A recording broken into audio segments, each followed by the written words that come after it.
Dream music. Yo, Coxman, Million Squad, yo mdara tonde. Yo, mangemba makabwe mabrongo, ipapo ndine urombo. Sai kuchifarira kunzi murombo, ukashika pavanhu unozviita murombo. Oh, ona songo iyi yandakumhanya haina musoro. Kana Youthman wangu given akayenzwa achabvuma zveshuwa mukoma chikwapuro munoimba zvinhu zvisina musoro. Pandaudza Kalosi nyaya yangu abvuma zveshuwa kuti haina musoro. Musoro uyu musoro takaenda kuzvikoro takarunara magwaro tisu takapasa zvikoro zvekuimba zvinhu zvisina musoro.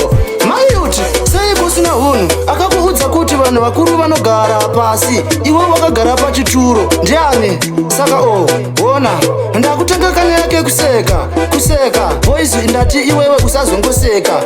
Kuseka mningina achiyese chawaona usazongoseka.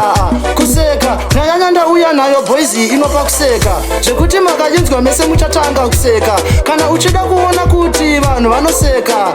Wanje iwewe chimbopindawo murodhi usina kupfeka ndoba unoona kuti vanhu vanoseka kuseka zvekuti iwewe unobuda musodzi nekuseka. Kana ukabvunza Cox musazoshamisika kuti sei ngoma rangu inini riri forasi.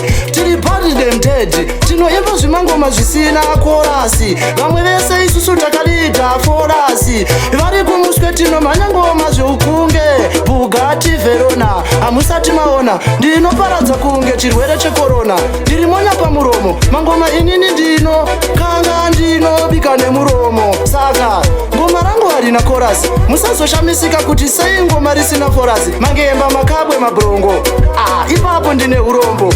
Seiko uchifarira kunzi murombo ukasvika pavanhu unoda kuzviita murombo iwewe wega.